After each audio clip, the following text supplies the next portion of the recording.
moule perdu, donc on a été terminé par modèle polystyrène, donc Lost Foam, et cire perdue. Donc là, on va passer sur, rapidement, hein, parce qu'il y a encore pas mal de choses à voir, sur les moules permanents. Donc, on comprend bien que dans la grande série en particulier, tout ce qui est automobile, électroménager, on a besoin, enfin, c'est compliqué de gérer des moules perdus, de casser, de récupérer la pièce, etc. Donc très rapidement, on s'est dit, pour les matériaux qui le permettent, donc en particulier les alliages légers qui ont des points de fusion assez bas, donc tous les alliages d'aluminium, mais également magnésium, cuivre, etc. On s'est dit, on va faire des moules métalliques. Donc évidemment, la complexité est reportée sur l'usinage du moule. Le moule, quand c'est de mauvaise qualité, peut être aussi contre-moulé sur la pièce. Ça peut arriver aussi pour de la réparation, mais ce n'est pas l'essentiel.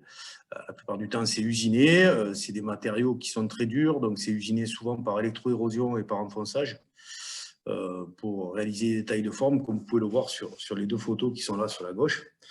Et donc, ce moule métallique, on va l'enduire avec ce qu'on appelle un potayage, qui est un enduit généralement graphité, parfois calcique, qui va permettre de faciliter le démoulage de la pièce, d'améliorer l'échange thermique entre le moule et la pièce, d'améliorer l'état de surface, voilà, et qui va bien sûr protéger le moule parce que les chocs thermiques sont nombreux. Voilà.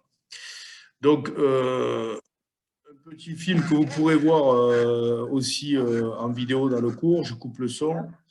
Donc, vous voyez là un moule métallique assez complexe. Donc, le principe, c'est d'avoir un moule totalement instrumenté avec le moule qui est la partie jaune ici. Ensuite, deux plaques, un vérin qui met en mouvement sur les glissières là, les deux parties du moule. Et on va remplir par en haut, généralement, le moule. Donc, vous voyez là sur le film ce qui se passe. Donc, vous pourrez regarder ça et quand on ouvre, la pièce tombe grâce à des éjecteurs.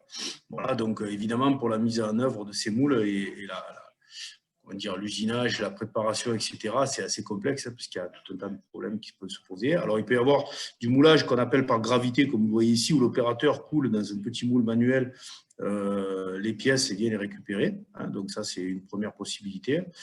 Et il peut y avoir également, comme on va le voir tout de suite, des moules automatisés. Donc, en général, les moules métalliques, on appelle ça des coquilles métalliques, puisque ça a une forme. L'intérêt du métal, c'est qu'on peut un peu évider le moule et avoir des parois, des épaisseurs qui sont assez constantes, donc d'où le nom de coquille.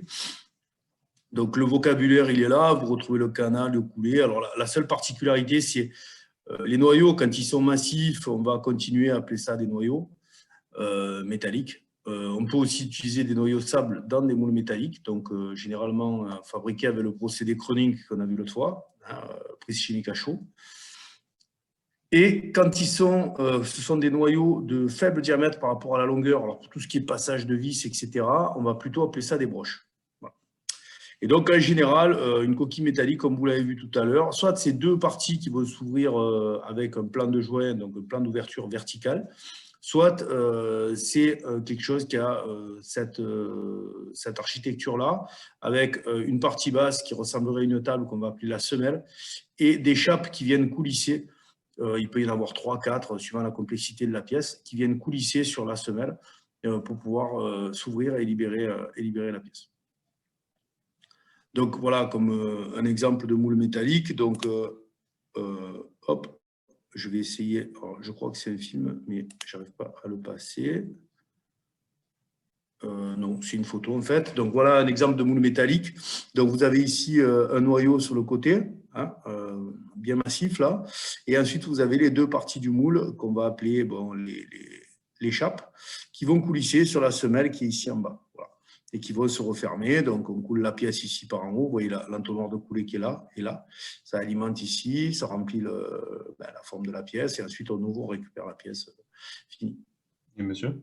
Donc là, vous avez tout ce que je viens de vous expliquer, donc, avec les différentes étapes donc, de fabrication de la pièce. Vous voyez là la fermeture du moule. Ensuite, on coule, on laisse refroidir. Bien sûr, il faut enlever les broches en premier hein, pour que ça puisse s'ouvrir et qu'on n'arrache rien. Et une fois que tout est enlevé, on vient ouvrir les chapes et récupérer la pièce.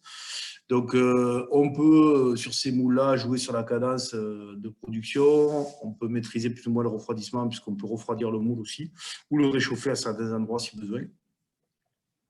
Et donc, en termes de taille de pièce, ça peut être, généralement, ça peut partir d'un bloc moteur, donc très grosse pièce, jusqu'à un petit carburateur de cyclo, par exemple, donc des pièces relativement petites. Donc, c'est assez variable. Voilà. Après, les très, très grosses pièces, évidemment, c'est de l'unitaire. Donc, tout ce qui est statut et tout, là, évidemment, on ne va pas partir sur du moule métallique, ça serait trop compliqué à usiner. Alors, les inconvénients de ces procédés, c'est évidemment le coût du moule qui est conséquent parce que des matériaux compliqués qui tiennent à la température et donc difficiles à usiner. Et donc, voilà, du coup, il faut, pour l'amortir, il faut essentiellement, c'est essentiellement voué à la grande série, quoi, on va dire. Alors, les autres techniques de moulage, donc là, c'était de la coquille par gravité toute simple. Hein, on remplit, comme vous l'avez vu tout à l'heure, l'opérateur qui vient verser avec une louche le métal en fusion dans le moule. Il y a également ce qu'on appelle des coquilles basse pression ou contre-pression, c'est-à-dire qu'on va mettre le moule directement sur le four. Donc, le bain de fusion est là. Et en fait, je remets le son parce que je l'avais levé. Voilà, s'il y avait des questions. Donc, on va appliquer une pression dans le four. Et en fait, l'alliage va remonter par la canne de coulée, remplir le moule. On attend le temps qu'il faut pour que ça solidifie, qui a été déterminé au préalable. Et on coupe la pression. Donc, le métal en fusion retombe. Et du coup, on récupère la pièce. L'avantage, c'est qu'on n'a pas du tout très peu de pertes de métal dans les systèmes de coulée, etc. Et on a un remplissage du moule qui est très tranquille, sans turbulence, etc. Alors, c'est beaucoup plus avantageux que la coulée par gravité, puisque vous savez que les LHGG sont très sensibles à l'oxydation.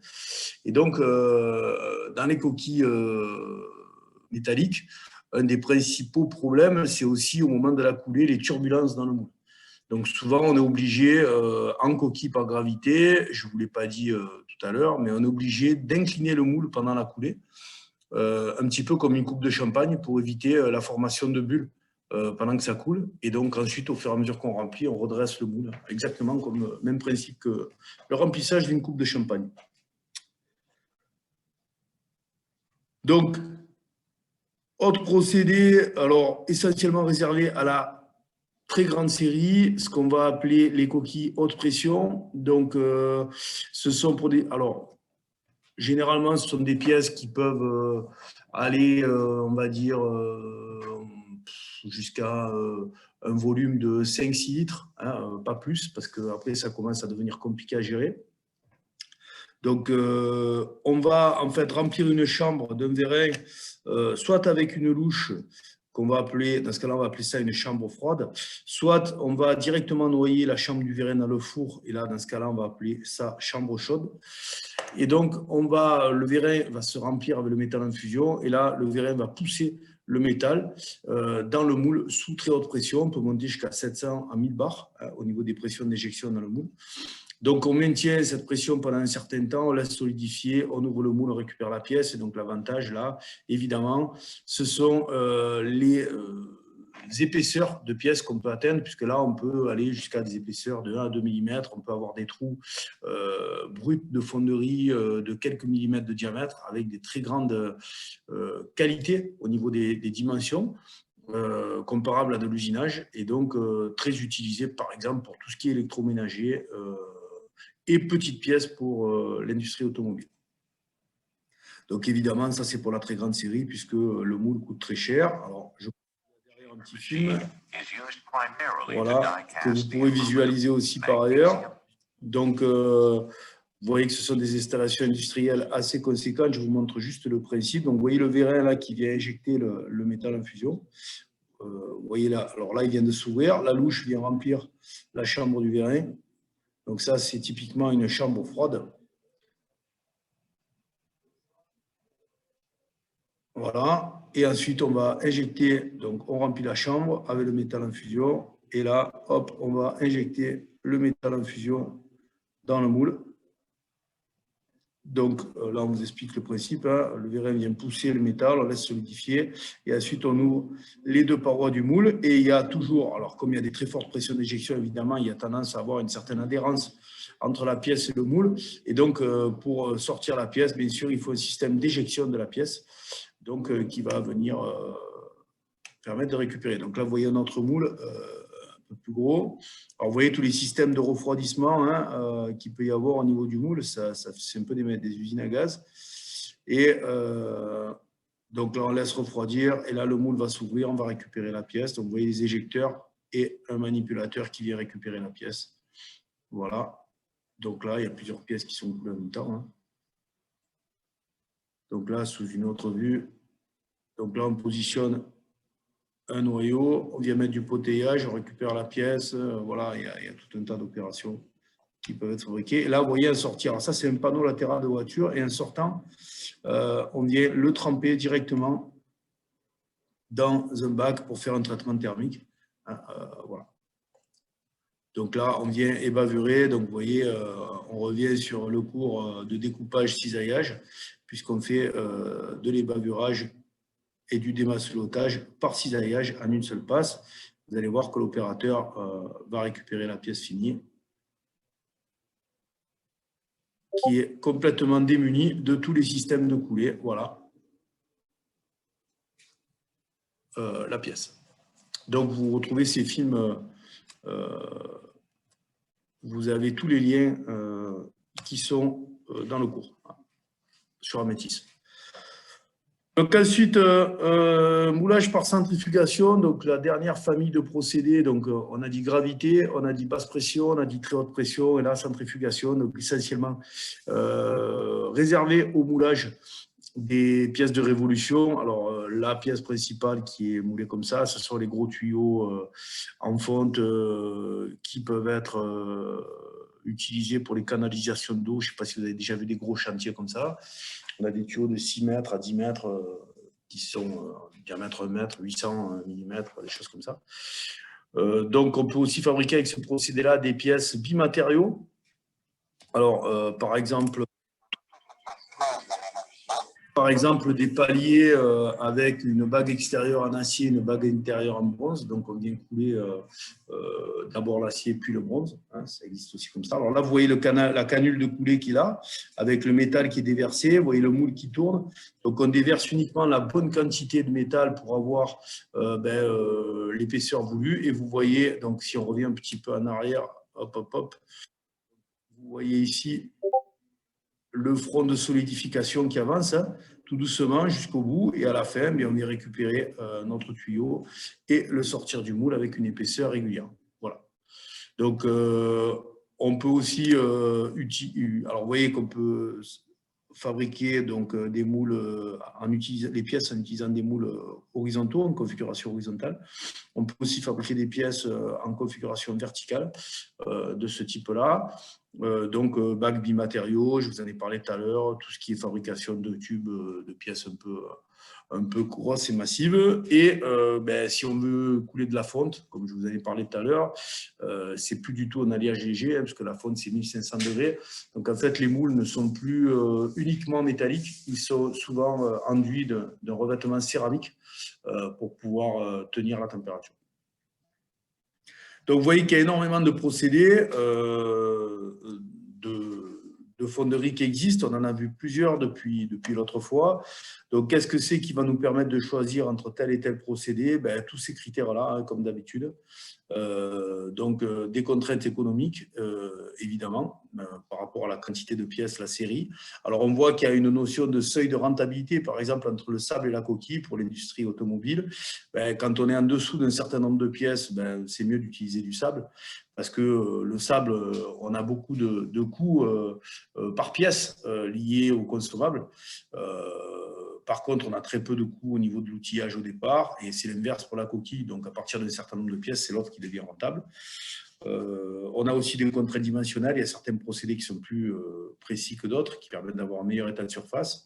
Des contraintes mécaniques, puisque suivant les procédés, les pièces vont refroidir plus ou moins vite. On aura des tailles de graines plus ou moins importantes, et donc on peut agir sur la microstructure et les propriétés mécaniques.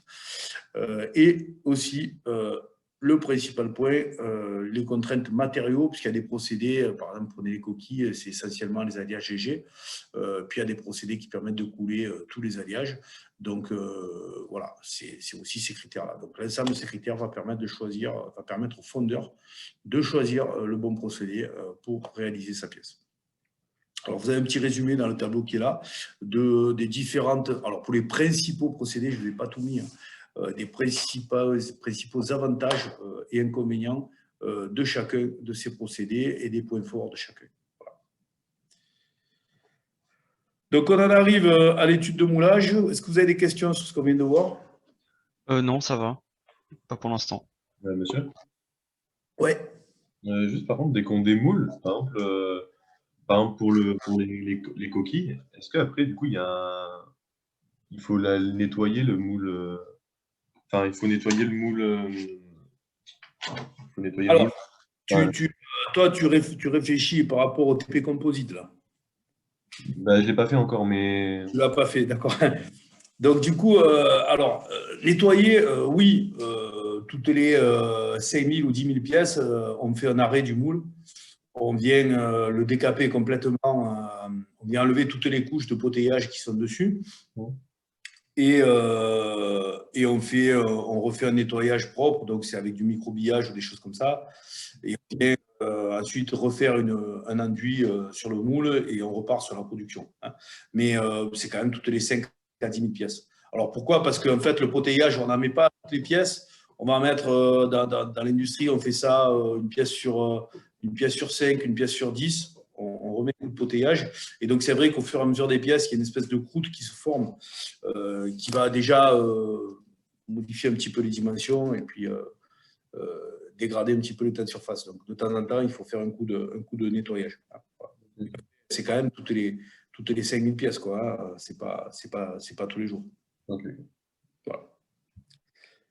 Donc, si on passe maintenant à l'étude de moulage, qui va être essentiellement ce qu'on va voir en TD. Donc, qu'est-ce que c'est qu'une étude de moulage? En gros, au départ, on va avoir un cahier des charges de la pièce fonctionnelle, hein, tout simplement. Donc, les surfaces fonctionnelles, comme on peut le voir ici. Donc, cette pièce, à partir de là, vu sa géométrie, son matériau, on va déjà choisir le matériau pour la pièce au niveau du BE, mais si on veut la faire en fonderie, on va intervenir avec le fondeur et on va choisir un process de fonderie adapté. Donc, à partir de là, on va modifier la forme de la pièce pour pouvoir l'adapter au procédé de fonderie. C'est ce qu'on fera en TD. On va éventuellement faire un prototypage de la pièce, une impression plastique de la pièce pour voir un petit peu à quoi elle ressemble. On peut aussi faire un prototypage un peu plus avancé de la pièce, modifié avec les différents systèmes de coulée, etc. Voilà. Une fois qu'on a cette géométrie de pièces, donc qu'on appelle le brut de fonderie, on va pouvoir dessus faire des simulations. En particulier, on va pouvoir refaire des calculs mécaniques, calculs de structure, voir si la pièce est conforme par rapport au cahier des charges. On peut aussi faire de la simulation de la solidification de la pièce, voir si la modification de la géométrie n'entraîne pas des problèmes de solidification et des défauts qu'on va voir juste après. À partir de là, on va pouvoir commencer à faire la conception des outillages. Donc, en utilisant le brut, on va faire le négatif de la pièce dans un bloc et on va obtenir en gros les outillages de fonderie, alors que ce soit du sable ou que ce soit du moule métallique. Hein. Donc, si c'est du moule métallique, on va directement utiliser ce négatif pour l'usinage du moule. Si c'est du sable, on va utiliser ce négatif pour fabriquer des plaques modèles et des modèles qui vont permettre de faire les empreintes dans le sable. Et à partir de là, on peut faire du prototypage des moules aussi, parce qu'il y a des machines de prototypage de sable qui viennent imprimer avec du sable et de la résine les moules. Et du coup, on fait un premier essai de moulage de pièces. On peut modéliser la partie simulation, remplissage du moule, solidification, et à partir de là, on peut lancer l'industrialisation. Donc, vous voyez que c'est un process qui est quand même assez long. Aujourd'hui, avec la chaîne numérique, ce process-là, c'est quelques mois, on va dire 4-5 mois. Pour obtenir une pièce et la valider. À l'époque, c'était plusieurs années, 2 années, hein, parce que tout se faisait à la main. D'où maintenant des passages de série à d'autres voitures, par exemple dans l'automobile, en quelques mois hein, pour sortir un nouveau véhicule, alors qu'à l'époque, un modèle de voiture, c'était plusieurs années pour la conception. Voilà. Donc, on est beaucoup plus souple et flexible, évidemment, avec la chaîne numérique. Donc, voilà en gros à quoi ça ressemble si on passe sur des choses un peu plus concrètes. Donc là, on voit sur un corps de pompe qui est ici en rouge. Donc, vous voyez le prototype du noyau, le prototype du moule. Ici, la partie plaque modèle. Donc, vous voyez avec la pièce en vert et tous les systèmes de coulée en bleu et le système de remplissage d'alimentation qui est en gris ici, qu'on verra juste après. le noyau en jaune, donc que vous retrouvez ici, donc avec le moule, etc. On vient positionner le noyau à l'intérieur.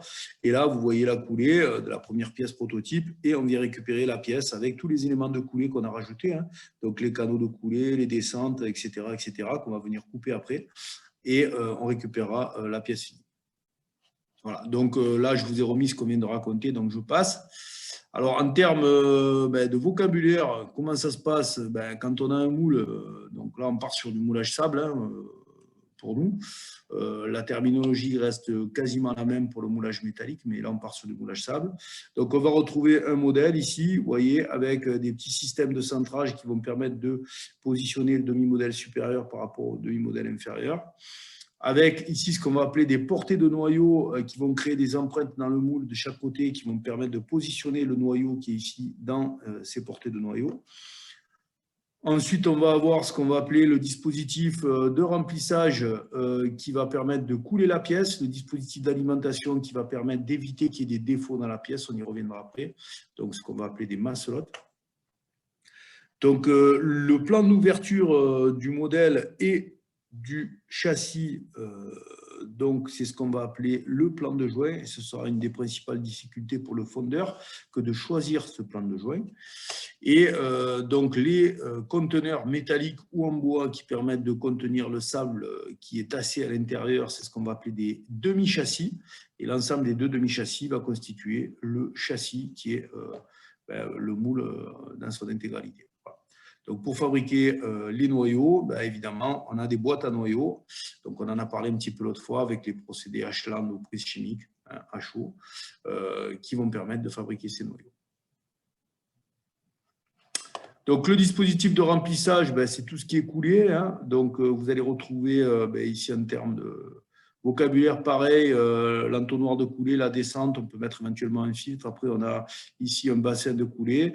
De ce bassin peuvent partir, alors ça dépend de la géométrie de la pièce, bien sûr, hein, peuvent partir des canaux latéraux et on va venir attaquer la pièce avec des attaques de coulée qui peuvent avoir des sections variables pour que le débit dans la pièce soit constant, parce qu'évidemment, il y a plus de pression puisqu'il y a un point d'arrêt ici. Donc, on va avoir une section plus petite ici que là.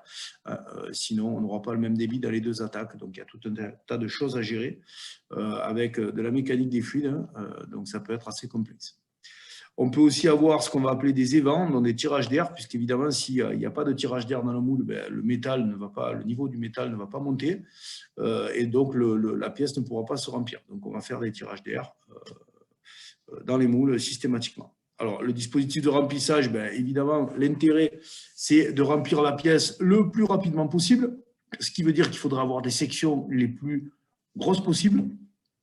Sauf que si on a des sections énormes, on perd beaucoup de matière et donc du coup, ça devient cher. Donc, il faut trouver un compromis entre ces deux aspects-là. Et le fait d'utiliser, de trouver un compromis, c'est ce qu'on va appeler la mise au mille. Alors, la mise au mille, c'est quoi? C'est tout simplement essayer, je dis bien essayer parce qu'on n'y arrive évidemment jamais, d'avoir une pièce de 1 kg pour 1 kg de métal coulé. Alors, évidemment, c'est impossible puisque toute la partie rose, là, elle a un certain poids. Alors, en sable, généralement, on est plutôt sur une mise au mille de 2, c'est-à-dire qu'on coule 2 fois plus de métal que ce qu'on en récupère dans la pièce. En coquille métallique, on peut descendre jusqu'à 1,3, 1,4, mais c'est difficile d'envisager moins. Voilà. Alors, les canaux de coulée sont rarement circulaires pour éviter les turbulences à l'intérieur. C'est plutôt prismatique, ce qui permet de guider et d'éviter les turbulences. Monsieur? Ouais. Le filtre, il est en céramique ou il est pour la céramique? Alors, le filtre, il est en céramique. Donc, ça ressemble… alors, à quoi vous dire ça ressemble à… Je ne sais pas si vous voyez ces espèces d'éponges de mer très dures, là, quand elles sont solidifiées, avec plein de… Ah oui. Là. Voilà, Ouais, ça ressemble okay. à ça, en fait. Ça ressemble à ça. D'accord, ok, merci. Ensuite, au niveau toujours du vocabulaire, on va avoir 2 principaux modes de coulée. Ce qu'on va appeler la coulée en chute, où on va remplir le moule par le haut, donc l'alliage va tomber d'en haut jusqu'en bas. Évidemment, le risque, c'est la hauteur de chute avec l'érosion du moule, hein, puisque le poids du métal plus la température, on peut arracher des parties du moule. Voilà, donc ça, c'est le problème. L'avantage, c'est que c'est l'orientation de la solidification, c'est-à-dire que c'est le bas qui est rempli en premier et on remonte, le niveau du métal remonte jusqu'en haut et donc on n'a pas de problème de remplissage et de bouchage du moule, on va dire. A contrario, on a la coulée en source où on va remplir le moule par en bas. Alors, l'intérêt de ça, c'est qu'évidemment, la chute, elle se fait dans la coulée. Le métal arrive par en bas dans la pièce, donc on va petit à petit remplir de bas en haut. Donc, on aura un remplissage beaucoup plus tranquille, sans turbulence.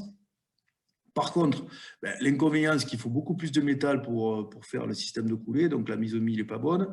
Et l'autre inconvénient, c'est qu'il faut remplir suffisamment vite pour que la pièce ne se solidifie pas avant qu'on ait fini de remplir. Sinon, on n'arrive plus à remplir puisqu'on attaque par en bas. Ce qui veut dire qu'on va augmenter les sections et donc on a une mise au mille qui n'est pas terrible. Voilà. Donc ça, c'est le dispositif de remplissage. D'accord. Donc là, on va passer sur le dispositif d'alimentation maintenant. Donc, dispositif d'alimentation, c'est ce qu'on voit en rose ici sur le plan qui est là. Dispositif de remplissage, c'est ce qui était en jaune qu'on a vu juste avant. Donc, la pièce ici est en vert. Et donc, à quoi il sert ce dispositif d'alimentation? On va le voir juste après. Il va essentiellement permettre d'éviter l'apparition de retassures. Alors, on va voir que c'est une rotature un peu plus tard. Vous en voyez une belle là dans un bloc de métal coulé. Donc, c'est un beau trou au milieu du bloc de métal, une rotation. Et donc, pour éviter ces rotations dans la pièce, on va venir mettre des grosses réserves de métal sur le côté qui vont permettre de tirer les défauts à l'intérieur de ces macelottes qu'on va ensuite tronçonner et refondre pour faire d'autres pièces éventuellement. Ou en tout cas d'autres lingots de métal. Monsieur? Ouais. Et du coup, pour le remplissage par le bas? Ouais, en source. Ouais. Du coup, il faut de la pression, non? Alors, non, pas forcément, il ne faut pas de la pression, puisque il faut quand même s'imaginer que le métal, au bas mot, il a une densité de 3, 4. Si on coule de l'acier ou de la fonte, c'est 7. Donc, il y a une pression qu'on va appeler métallostatique, liée à la hauteur entre le point haut de la coulée et le haut du moule, qui est quand même importante. Elle est tellement importante, cette pression métallostatique, que si le volume de la pièce est gros par rapport au volume de sable dans le moule, on peut arriver à décoller le demi-moule supérieur. C'est pour ça qu'on vient mettre des charges dessus. Et donc, du coup, il y a quand même une pression qui se crée. Alors, dans certains cas, par contre, c'est vrai, tu as raison, sur des pièces un peu complexes, on peut être amené à augmenter la hauteur de coulée, en tout cas la hauteur de la descente de coulée, pour justement augmenter cette hauteur métallostatique et augmenter la pression dans le moule pour que ça se remplisse mieux, en fait. Voilà. Merci. Donc, on verra en TD, je vais passer parce que sinon on n'aura pas le temps de tout voir. On verra en TD la partie gamme. Je vous ai mis des exemples ici, donc vous pouvez les regarder en détail avec les différentes étapes de la fabrication d'une pièce en moulage manuel sable à verre, ce qu'on fera en TD. Voilà, avec tous les schémas qui vont bien, etc. Donc, c'est ce qu'on fera quand on fera la partie gamme en TD. Voilà, du début jusqu'à la fin. Donc, vous pouvez regarder ça en détail. On ne va pas le reprendre sinon on n'aura pas le temps.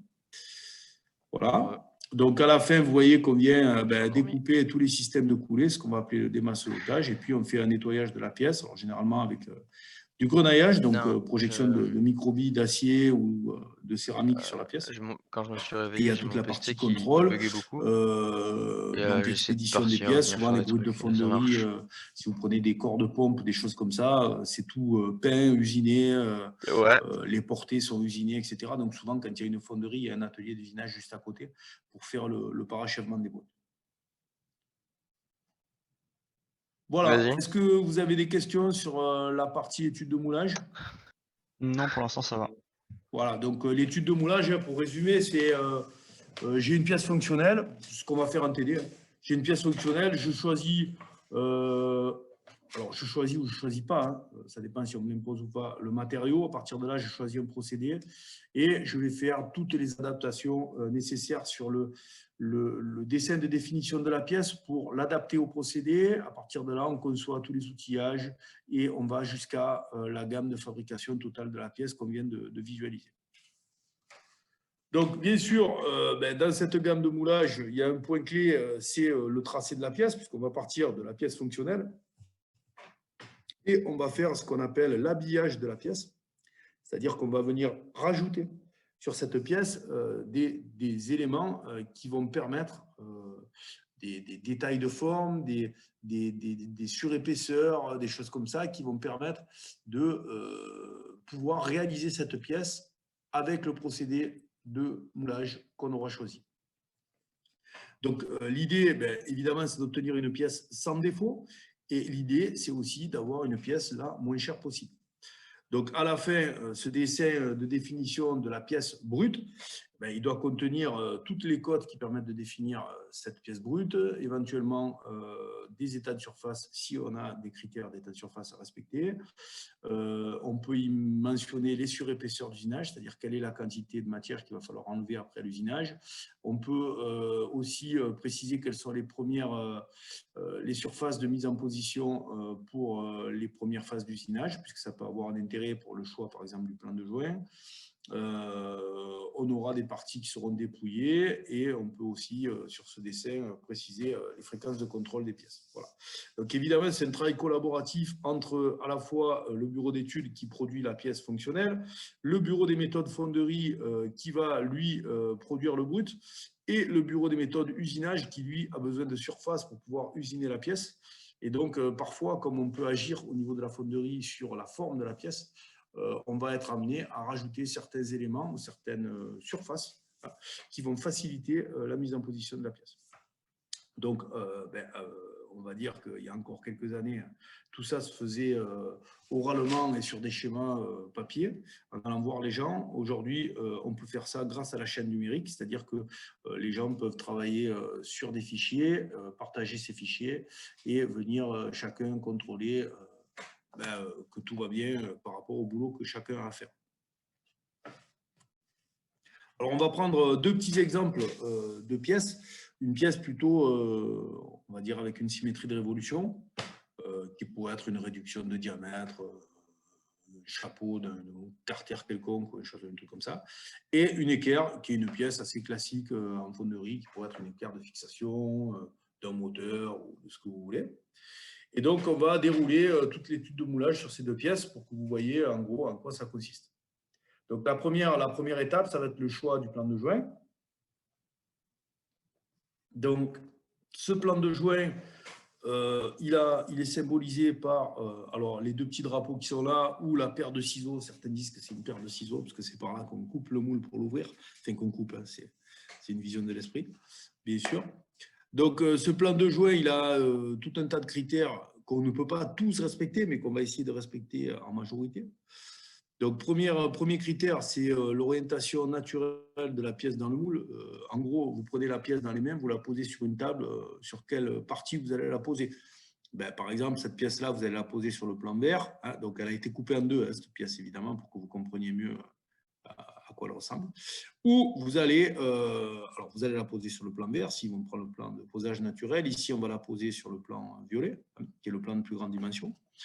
Donc, ça peut aussi être un plan de symétrie, donc en particulier pour les pièces de révolution. Alors, pourquoi c'est intéressant un plan de symétrie? Parce que ça permet d'ouvrir le moule pour positionner le modèle et d'avoir accès aux portées de joint du modèle, hein, puisque, évidemment, il faut que les parties noyautées soient accessibles et qu'on puisse positionner le noyau. Donc, généralement, il faut couper ces parties-là en deux pour que le noyau soit positionné à l'horizontale. Voilà. Il faut essayer de choisir un plan de joint qui simplifie au maximum le moule. Au plus c'est simple, au mieux c'est. C'est toujours vrai, ça, hein, quel que soit le procédé de fabrication. Ça limite les coûts. Ensuite, il faut limiter la profondeur de l'empreinte parce qu'on a vu tout à l'heure que quand on avait des coulées trop hautes, des pièces trop hautes, on a des problèmes. En coulée en chute, ça crée de l'érosion. En coulée en source, c'est long à remplir. Donc, on a des soucis de remplissage. Voilà, ce n'est pas très évident. Voilà, donc, le plan de joint doit satisfaire à tous ces critères.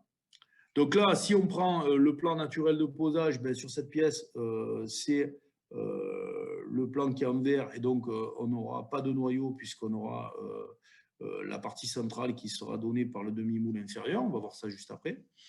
Et sur cette pièce qui a une forme d'équerre, le plan de posage naturel, c'est le plan de plus grande dimension, c'est celui-ci. Donc, le plan de joint, ce serait le plan violet. Donc, on a deux possibilités sur celle-là, hein, et une possibilité pour celle-là. Donc, on va continuer l'étude en regardant les trois et on verra à la fin quel est l'impact sur la géométrie de la pièce. Alors, la première des choses, quand on fait une étude de moulage, donc quand on a choisi le plan de joint, ça va être de rajouter les surépaisseurs d'usinage. Alors, pourquoi des surépaisseurs d'usinage? Parce que la pièce brute ne peut pas être utilisée telle qu'elle. Il faut que les surfaces fonctionnelles soient généralement usinées derrière. Et donc, il faut qu'il y ait de la matière pour usiner. Donc, on va rajouter des surépaisseurs qui vont être fonction, en gros, des dimensions de la pièce. Donc, on va dire que pour des pièces qui font à peu près 200 mm de dimension, on va rajouter dans les 2 mm. Hein, c'est ce qui est marqué en bas, en moulage sable à verre. Après, si on prend un procédé moulage métallique, étant donné qu'on est beaucoup plus précis, les surépaisseurs peuvent être de 0,5 mm. Hein, ça peut suffire. Donc, ça limite considérablement l'usinage. Donc, ça diminue les coûts aussi, par ailleurs. Voilà. Donc, nous, comme on fera du moulage sable, ce sera généralement 2 mm. Vous voyez qu'il y a des trous là, des perçages que, évidemment, on fera en usinage après. Donc, on va boucher, hein, qui seront taillés dans la masse. Alors, à partir de quel diamètre on va commencer à usiner, à obtenir des trous bruts de fonderie?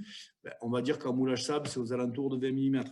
Hein, puisque pour faire un noyau sable et qu'il soit résistant, il faut qu'il fasse au moins 20 mm de diamètre. Donc, tout ce qui est petit trou, on va boucher et on repercera ensuite direct sur les pièces. Donc, si on rajoute des surépaisseurs d'usinage sur ces pièces-là, sur notre équerre, on a une surépaisseur ici et une surépaisseur en dessous. Et sur notre cylindre, là, notre chape, on va avoir des surépaisseurs sur le petit cylindre qui est là et sur le fond de la pièce, et des surépaisseurs sur le cylindre central et sur le haut de la pièce, puisque ce sont les surfaces fonctionnelles. Voilà. Alors, on peut aussi, dans certains cas, si par exemple on fait des pièces de très mauvaise qualité, on va dire des pièces pour l'agriculture où on n'a pas trop de critères de poids, des pièces pour des plaques d'égout pour le génie civil, des trucs comme ça. On peut aussi rajouter une surépaisseur procédée. Alors pourquoi? Parce que quand on est en moule à sable, on dit qu'on est en gros à 2 mm près, hein, au niveau des dimensions de la pièce, 1 ou 2 mm près. Et donc dans ces cas-là, on peut dire que de partout, on va rajouter 2 mm de matière, de façon à être sûr d'avoir la bonne quantité de matière minimale par rapport à la résistance de la pièce qu'on veut avoir. Voilà. Donc, dans certains cas, on peut faire ça. Pour de la pièce mécanique, en général, on essaie d'optimiser pour des questions de coût. Donc, ensuite, une fois qu'on a mis les surépaisseurs, on va attaquer la notion de dépouille. Alors, qu'est-ce que c'est que cette affaire, la dépouille? En gros, vous avez tous fait des pâtés de sable quand vous étiez petit, ou peut-être toujours, hein, je ne sais pas, quand vous allez à la plage. Donc, il y a ceux qui étaient malins, qui avaient un seau qui avait cette forme-là, d'accord? Donc, quand vous démoulez votre pâté de sable, là, dès que vous décollez un petit peu, du fait de la forme ici inclinée, votre pâté de sable, il se démoule très facilement. Par contre, si vous n'avez pas de chance, vous avez un seau qui est cylindrique, d'accord? Et là, si c'est le cas, quand vous voulez démouler, c'est la cata. Pourquoi? Parce que ici au fond, déjà, ça fait ventouse, donc ça se démoule pas bien. Et puis, le sable qui est là, il faut qu'il frotte sur toute la hauteur ici avant de pouvoir sortir. Donc, ça demande des efforts assez importants. Voilà, donc c'est pareil pour les gâteaux. Hein. Donc, c'est la même chose. Et donc, du coup, on est un peu embêté. Donc, en fonderie, c'est exactement le même principe. Hein. C'est une image très simpliste qu'on a utilisée là, mais c'est la même. Donc, suivant la position du plan de joint, pour pouvoir démouler soit la pièce si on est en moule permanent, soit le modèle si on est en moule perdu, hein, donc par exemple pour du moulage sable, ce qui est le cas pour nous, on va rajouter sur toutes les surfaces qui sont perpendiculaires au plan de joint une petite inclinaison qu'on va appeler la dépouille. Donc, vous voyez par exemple que sur la pièce cylindrique, notre chape ici, suivant le choix du plan de joint qu'on va avoir, si on prend un plan de joint qui est le plan de symétrie ou un plan de joint qui est le plan de base de la pièce, on ne va pas du tout avoir la même géométrie de la pièce au final. Donc là, sur ce plan de joint-là, vous voyez qu'on vient mettre des dépouilles ici, ici, là, là, et là, elle est naturelle, la dépouille, puisqu'elle était déjà dans la géométrie de la pièce de départ. Par contre, ici, on va avoir des dépouilles à l'intérieur des alaisages, on va avoir des dépouilles ici à l'extérieur, et ici aussi. Alors là, vous voyez que la portée reste cylindrique. Par exemple, si on veut tourner la pièce après, elle est plus facile à tenir. Là, vous avez de la dépouille, donc vous avez des angles, donc ce sera plus difficile pour tenir la pièce. Hein. Par contre, il y a des avantages ici sur la simplicité du moule. Donc voilà, donc c'est un compromis à trouver et des choix à faire. Sur la pièce numéro 2 qui est l'équerre, si on prend le plan de joint en bas, vous voyez qu'on a des dépouilles ici, ici, ici en bout, puis on ne les voit pas, hein, mais sur la face qui est là et la face qui serait derrière la pièce, pareil, de la même manière. Donc en général, pour le moulage sable à verre, ces dépouilles sont de l'ordre de 2 à 4 degrés en extérieur et un peu plus à l'intérieur, parce que comme on vient serrer du sable à l'intérieur, ben, ça a tendance à se coincer, donc on va mettre un peu plus, 4 à 8 degrés à l'intérieur. Donc ensuite, on continue l'étude de moulage. Donc on a besoin éventuellement, pour faire des évidements à l'intérieur de nos pièces, de positionner des noyaux. Donc ces noyaux, on a dit qu'ils étaient positionnés par des portées. Alors en règle générale, quand on essaie de mettre un noyau, on le positionne comme ça, avec 2 portées. Ça, c'est le plus standard, c'est celui qui tient le mieux, le plus efficace. Mais quand on n'a pas le choix, on peut être amené à utiliser un noyau vertical ou pour des trous borgnes, un noyau ici suspendu avec un talon qui permet, le talon qui est ici, qui permet de lui éviter de coulisser un petit peu quand on va couler, le noyau ne vient pas se barrer à l'intérieur de la pièce. On peut aussi utiliser des noyaux extérieurs. Par exemple, si on veut faire une encoche à l'extérieur d'une pièce ou un évidement à l'extérieur d'une pièce, ou si on veut avoir des zones sans dépouille sur une pièce, on va mettre un noyau, ce qui fait que la dépouille est reportée sur le noyau. Et quand on vient positionner le noyau dans le moule, là, on va avoir 2 plans perpendiculaires. Ça permet d'éviter les dépouilles. Alors, évidemment, c'est bien les noyaux, ça permet de faire plein de choses. Mais chaque fois qu'on met un noyau, ça rajoute un coût supplémentaire à la pièce et ça augmente le temps de fabrication, ce qui a la même conséquence au final.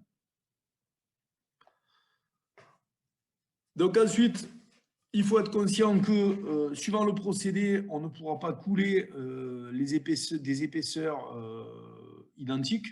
Alors, on a dit, ça on en a déjà plus ou moins parlé quand on a fait les procédés, on a dit, par exemple, le moulage métallique, on peut aller jusqu'à 1 ou 2 mm d'épaisseur de paroi. Quand on est sur du moulage sable à verre, ce qui est le cas pour nous, vous voyez, on est ici, sur cette courbe-là. Vous voyez que pour des pièces de dimension de 200 mm à peu près, on est sur des épaisseurs mini de 8 à 10 mm, par là. Donc, ça veut dire que si on est en dessous de ça, on n'arrivera pas à couler la pièce puisqu'elle va solidifier avant que le métal ait rempli l'empreinte. Voilà. Donc, du coup, il faut trouver un compromis, encore une fois, entre le fait qu'on arrive à remplir la pièce, qu'on appelle la bonne venue de la pièce, et puis évidemment, si on augmente les épaisseurs, c'est plus facile, mais la masse augmente, et donc le coût aussi, et puis le poids de la pièce augmente. Dans certains cas, ça peut être critique. Donc, nous, on retiendra que l'épaisseur minière sable à verre est de 8 mm. Donc, une fois qu'on a rajouté surépaisseur, dépouille, qu'on a regardé les problèmes d'épaisseur minier, etc., on va venir rayonner toutes les parois de la pièce. Donc, on va avoir 2 types de rayons, des rayons d'arrondi d'arête en extérieur, des rayons de congé de raccordement en intérieur. Alors, ces rayons de congé de raccordement et d'arrondi d'arête, ils permettent d'éliminer les massivités qu'on va avoir à l'intérieur, parce que si vous faites des angles droits, vous avez des épaisseurs variables. En fonderie, on n'aime pas trop les épaisseurs variables, puisque ça ne se solidifie pas à la même vitesse, et donc ça crée des problèmes.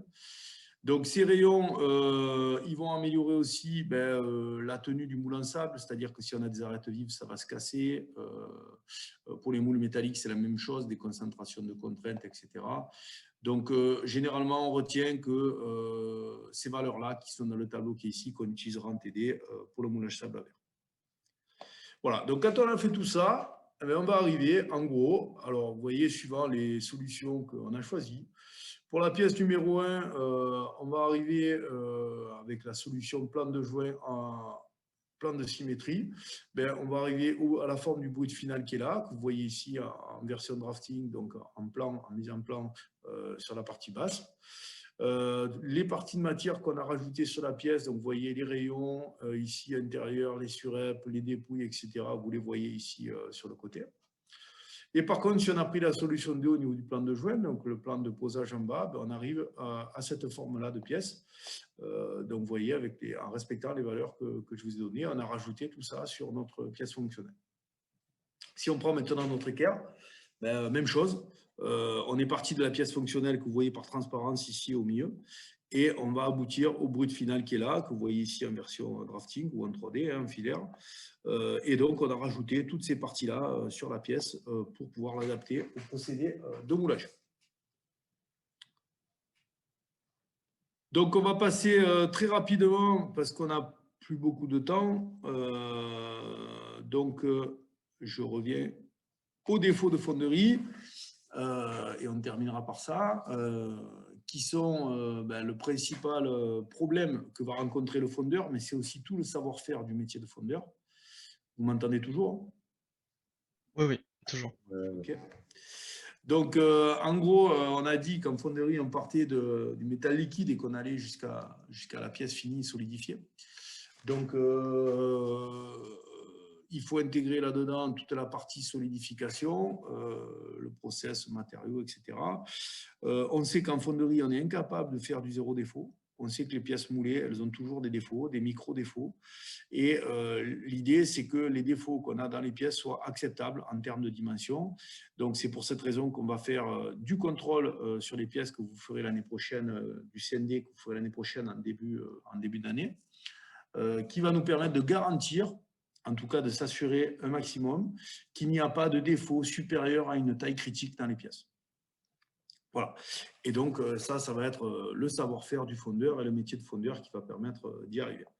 Alors, en gros, pour faire simple, si on prend un alliage, on prend une fonte avec un carbone équivalent de 3,2% sur un diagramme d'équilibre fer carbone, on est à 1450 degrés, elle est à l'état liquide, et on va refroidir tout doucement. On va arriver à cette première température qui est la température de début de solidification. Là, ici, on va avoir notre intervalle de solidification. Et là, à partir de ce point-là, 1550 degrés, on va être complètement solide. Donc, dans cette partie-là, évidemment, on va avoir un premier retrait qui va être dans l'intervalle de solidification, qui va être ce qu'on appelle le retrait à la solidification. Ce retrait à la solidification, ça va être une contraction de volume qui peut aller jusqu'à 10% dans certains cas de matériaux métalliques. Alors, elle vient de l'arrangement des atomes. Vous avez vu la structure cristalline des matériaux en SDM. Et donc, le fait que ça s'arrange, ça diminue en volume. Et donc, c'est une diminution sèche et brutale de volume qu'on ne peut pas éviter.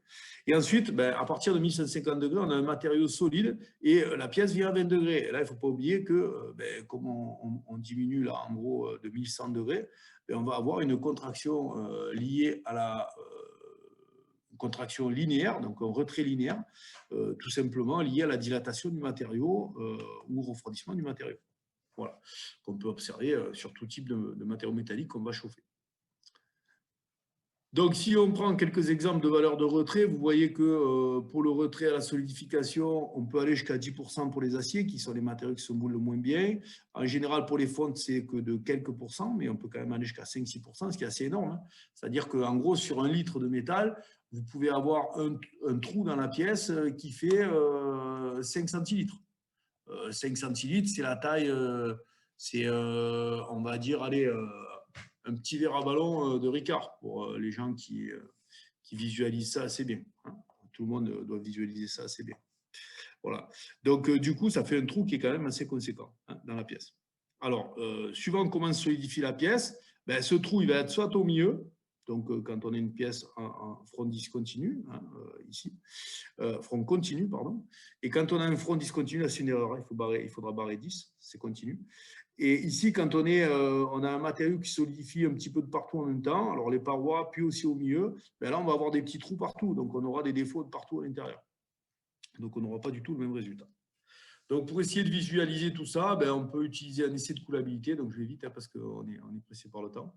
Un essai de coulabilité qui est un essai classique qui va permettre de voir si le matériau est plus ou moins facile à couler. Donc, vous pourrez regarder ça tout seul. Et évidemment, l'idée, c'est que le moule tienne pendant la coulée, puisque il est très fortement sollicité, ce moule, avec des régimes thermiques assez importants qui peuvent donner aussi des défauts dans ce moule. Voilà. Alors, du coup, quand on va avoir notre solidification qui va se réaliser, on va avoir nos trous, notre manque de volume qui va apparaître. Et donc, ce manque de volume va donner des défauts dans les pièces qu'on va appeler des rotations. Alors, ça peut être des rotations visibles à l'œil nu qu'on va appeler majeures, ou des macro-rotations, ou des rotations mineures qu'on ne pourra pas voir à l'œil nu, qui sont plus dangereuses, puisque du coup, elles sont toutes petites et cachées, et ça peut être des amorces de rupture de la pièce. Donc, par exemple, si on prend un train d'atterrissage d'avion, ce genre de petits défauts, c'est compliqué, il faut les gérer, quoi. Alors, comment se forme une rotature? C'est très simple.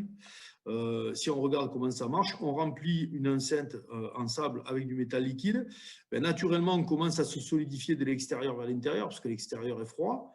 Et donc, on va avoir une peau de métal qui va se créer tout autour. Cette peau de métal solide, elle va s'épaissir dans le temps. La pression atmosphérique va écraser, donc là, la surface libre qui peut être l'entonnoir de coulée. Et là, on va avoir ce qu'on appelle une rotature externe. À un moment donné, l'épaisseur ici est trop importante et donc on ne peut plus écraser et le métal continue à se solidifier. Et là, le métal, comme il est prisonnier dans une enceinte solide, du coup, le manque de métal va au niveau de la solidification, du retrait à la solidification, va se manifester par un trou dans la pièce qu'on va appeler une rotation. Voilà. Donc, voilà comment se forme une rotation. Alors là, vous voyez des exemples de rotation dans des pièces. Vous voyez que ça peut faire des trous assez importants. Voilà. Alors, les solutions pour éviter ça, il y en a tout un tas. Vous regarderez. On peut agir déjà sur le tracé des pièces en ayant des épaisseurs les plus régulières possibles et en évitant, comme on l'a déjà dit tout à l'heure, les variations brutales d'épaisseur dans les pièces. Donc, on reprendra ça en TD. On peut aussi rajouter des réserves de métal liquide qu'on a vu tout à l'heure, qui s'appellent les masselotes. Donc, l'idée, par exemple, si on prend la pièce qui est là, vous voyez qu'on a un point chaud donc, qui va se solidifier en dernier, qui est ici au milieu du bossage. Et donc, on aura un défaut si on ne fait rien. Alors, qu'est-ce qu'on va faire? On va rajouter une réserve de métal liquide qui, elle, va amener du métal liquide en permanence dans la pièce, va venir réchauffer cette partie-là, si vous voulez, de manière à ce qu'elle se refroidisse en dernier. Et donc, du coup, la rotation, au lieu de se produire dans la pièce, elle va venir se produire dans la masselote. Et ensuite, on coupe la masselote. Et donc, ça va permettre d'obtenir une pièce sèche. On peut aussi utiliser des refroidisseurs, donc tout simplement en venant mettre une pastille de métal dans le moule en sable, qui est froide et qui va venir pomper les calories pour accélérer le refroidissement ici de cette partie-là et limiter la rotation. Voilà. Donc, voilà comment on va éviter les masselotes. Donc, pour ce qui est des autres défauts de fonderie, etc., je vous laisse regarder tout seul. Éventuellement, on en parlera en TD puisque l'horaire se termine. Malheureusement, on n'a pas eu le temps de finir. Et la partie optimisation du tracé des pièces de fonderie, on verra ça pendant le TD, en direct, quand on tracera les pièces. Donc, on y reviendra. Voilà. À la fin, je vous ai mis un petit, hop, on est là, un petit lexique avec le vocabulaire principal de fonderie et une petite webographie et quelques ouvrages clés que vous pouvez trouver, en particulier celui-là, Aide-mémoire de fonderie.